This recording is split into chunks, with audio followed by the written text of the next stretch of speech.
Hare Ram people, welcome to our YouTube channel M&A diaries. ಇವತ್ತು ನಾನು ಮಲೆನಾಡು ಕಡೆಯ ಸ್ಪೈಸಿ ಒತ್ತು ಶಾವಿಗೆ ಮಾಡೋದು ಹೇಗೆ ಅಂತ ಹೇಳ್ಕೊಡ್ತಾ ಇದ್ದೀನಿ. ಮೊದಲಿಗೆ ಒಂದು ಬೌಲಲ್ಲಿ 3-4 ಲೋಟ ಅಕ್ಕಿನ 3-4 ಗಂಟೆವರೆಗೂ ನೆನೆಸಿಡಬೇಕಾಗತ್ತೆ.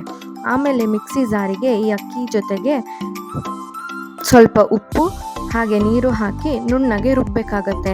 ಈ ಹಿಟ್ಟು ಒಂದು ನೀರು ದೋಸೆ ಹದಕ್ಕೆ ಬರಬೇಕಾಗತ್ತೆ. ನೀರು ದೋಸೆ ಹದಕ್ಕೆ ಬಂದಮೇಲೆ ಒಂದು ಬೌಲ್ ಅಥವಾ ಒಂದು ಬಾಣಲಿಗೆ ಹಾಕಿ ಇಟ್ಕೊಳ್ಳಿ. ಇನ್ನೂ ಸ್ವಲ್ಪ ನೀರು ಹಾಕಿ ಬೇಕಾದರೆ ನೀರಾಗಿ ಮಾಡ್ಕೋಬೋದು.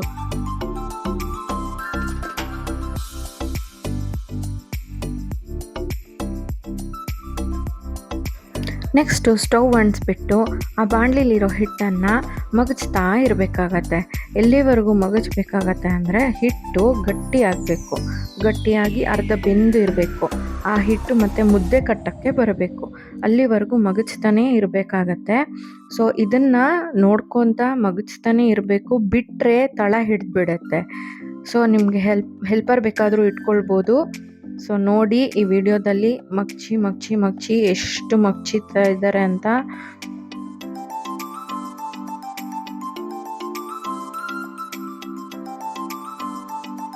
ಸೊ ಲಾಸ್ಟಲ್ಲಿ ಈ ಥರ ಆಗಿರುತ್ತೆ ಹಿಟ್ಟು. ಸೊ ಇದು ಮುದ್ದೆ ಕಟ್ಟಕ್ಕೆ ಆಗಬೇಕು.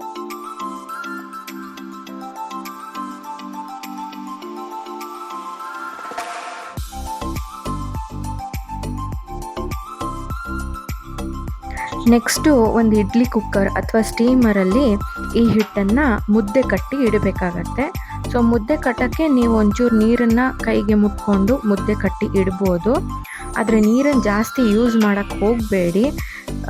ಇದಕ್ಕೆ ಜಾಸ್ತಿ ನೀರು ತೆಗೆದಷ್ಟು ಸಾಯಂಕಾಲ ಅಷ್ಟರಲ್ಲಿ ಸಮ್ಮರ್ ಟೈಮಲ್ಲಿ ಹಳಸಕ್ಕೆ ಸ್ಟಾರ್ಟ್ ಆಗೋಗುತ್ತೆ. ಈಗ ಮುದ್ದೆ ಕಟ್ಟಿ ಇಟ್ಟಾಗಿದೆ. ಇದನ್ನು ಬೇಯಲಿಕ್ಕೆ ಇಡಬೇಕಾಗತ್ತೆ. ಒಂದು ಅರ್ಧ ಗಂಟೆ ಆದರೂ ಬೇಯಬೇಕಾಗತ್ತೆ.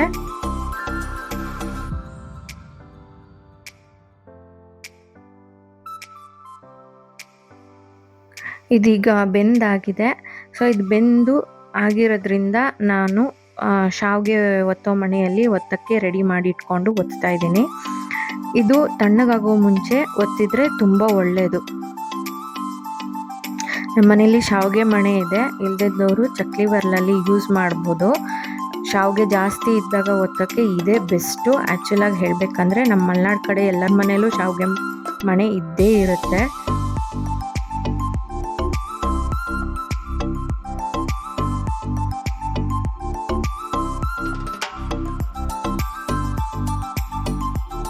ಒತ್ತಿರೋ ಶಾವಿಗೆನೆಲ್ಲ ಬಾಣಲಿಯಲ್ಲಿ ಹಾಕಿ ಇದು ಒಣಗೋಕ್ಕೆ ಎತ್ತಿಡೋಣ.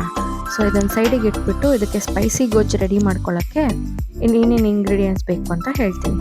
ಇದಕ್ಕೆ ಬೇಕಾಗಿರೋದು ಈರುಳ್ಳಿ, ಕರಿಬೇವು, ಕೊತ್ತಂಬರಿ, ಕಾಯಿ ತುರಿ, ಜೀರಿಗೆ ಮೆಣಸಿನ್ಕಾಯಿ, 3-4 ಹಸಿಮೆಣಸು ಹಾಗೆ ಸ್ವಲ್ಪ ಲಿಂಬೆ ರಸ. ಸೊ ಕಾಯಿ ತುರಿ, ಜೀರಿಗೆ ಮೆಣಸಿನ್ಕಾಯಿ, ಹಸಿಮೆಣಸಿನ್ಕಾಯಿ ಎಲ್ಲ ರುಬ್ಕೊಳ್ಳೋಕ್ಕೆ ಹಾಕ್ಕೋತಾ ಇದ್ದೀನಿ. ಇದಕ್ಕೆ ಒಂದು ಸ್ವಲ್ಪ ಉಪ್ಪು ಹಾಕಬೇಕು, ನೀರು ಹಾಕ್ಕೊಳ್ಬೇಕು. ಇದನ್ನು ಸ್ವಲ್ಪ ನಯಸ್ಸಾಗಿ ರುಬ್ಕೊಳ್ಬೇಕಾಗತ್ತೆ.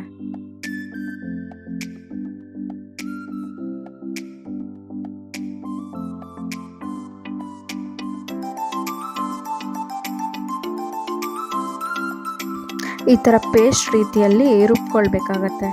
ನೆಕ್ಸ್ಟು ಇದಕ್ಕೆ ಒಗ್ಗರಣೆಗೆ ಇಟ್ಕೊಳ್ಳೋಣ. ಒಂದು ಬಾಣಲಿ, ಅದಕ್ಕೆ ಎಣ್ಣೆ, ಕಡಲೆಬೇಳೆ, ಉದ್ದಿನಬೇಳೆ, ಕಡಲೆ ಬೀಜ, ಸಾಸಿವೆ ಹಾಗೆ ಅರಿಶಿನ. ಇದು ಸ್ವಲ್ಪ ಬ್ರೌನ್ ಕಲರ್ ಬರೋವರೆಗೆ ಫ್ರೈ ಮಾಡಬೇಕಾಗತ್ತೆ.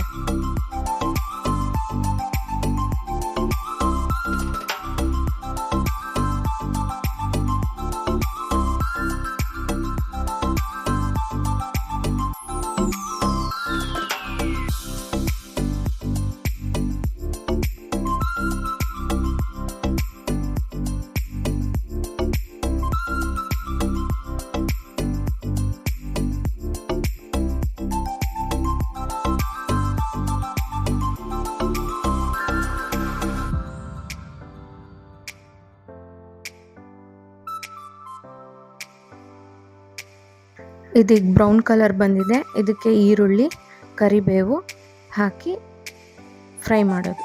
ನೆಕ್ಸ್ಟು ರುಬ್ಬಿದ್ದು ಏನು ಮಸಾಲೆ ಇತ್ತು ಅದನ್ನು ಹಾಕಬೇಕಾಗತ್ತೆ. ಒಂದು ಸ್ವಲ್ಪ ನೀರು ಕೂಡ ಹಾಕಬೇಕಾಗತ್ತೆ ಅದಕ್ಕೆ.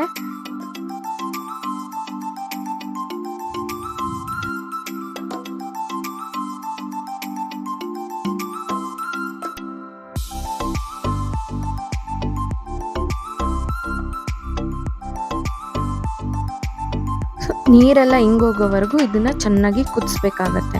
ನೆಕ್ಸ್ಟು ಲಿಂಬೆ ಹುಳಿ ರಸ ಎಷ್ಟು ಬೇಕೋ ಅಷ್ಟು ಯೂಸ್ ಮಾಡ್ಬೋದು. ಈ ಲಿಂಬೆ ಹುಳಿ ರಸನ ಇದಕ್ಕೆ ಹಾಕಬೇಕಾಗತ್ತೆ. ಸೊ ಎಲ್ಲ ಮಿಕ್ಸ್ ಮಾಡಬೇಕಾಗತ್ತೆ. ಆಮೇಲೆ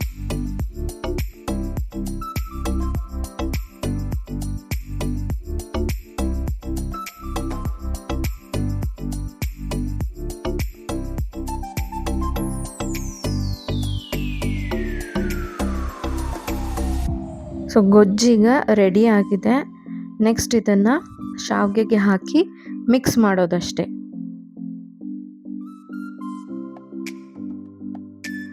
ಬಾಣಲಿಲಿಟ್ಟಿರೋ ಶಾವಿಗೆ ಈಗ ಸ್ವಲ್ಪ ಡ್ರೈ ಆಗಿರುತ್ತೆ. ಸೊ ಇದ್ರ ಮೇಲೆ ಗೊಜ್ಜನ್ನು ಹಾಕಿ ಸಾಫ್ಟ್ ಹ್ಯಾಂಡಲ್ಲಿ ಮಿಕ್ಸ್ ಮಾಡಬೇಕಾಗತ್ತೆ. Very gentle, handle with care. ಯಾಕಂದರೆ ಆ ಶಾವಿಗೆ ಉದ್ದುದ್ದ ಬಂದಿರುತ್ತೆ, ತುಂಡಾಗಬಾರ್ದು ಅಂತ. ಸೊ ನೀಟಾಗಿ ಕೈಯಲ್ಲೇ ಮಿಕ್ಸ್ ಮಾಡೋದು ಒಳ್ಳೆಯದು. ಕೈಯಲ್ಲಿ ಮಿಕ್ಸ್ ಮಾಡಬೇಕಾಗತ್ತೆ. ಇದನ್ನು ಮಿಕ್ಸ್ ಮಾಡುವಷ್ಟರಲ್ಲಿ ಈ ವಿಡಿಯೋ ನಿಮಗೆ ಇಷ್ಟ ಆಗಿದ್ರೆ ಲೈಕ್, ಶೇರ್, ಸಬ್ಸ್ಕ್ರೈಬ್ ಬಟನ್ ಒತ್ತಿ ಬೆಲ್ ಐಕಾನ್ನ ಪ್ರೆಸ್ ಮಾಡಿ.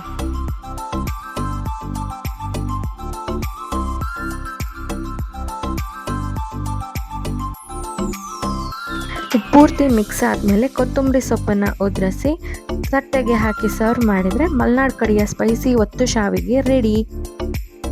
ಇದೇ ಥರ ಮುಂದಿನ ವಿಡಿಯೋದಲ್ಲಿ ಸಿಗ್ತೀನಿ. ಅಲ್ಲಿವರೆಗೂ ಬಾಯ್ ಬಾಯ್.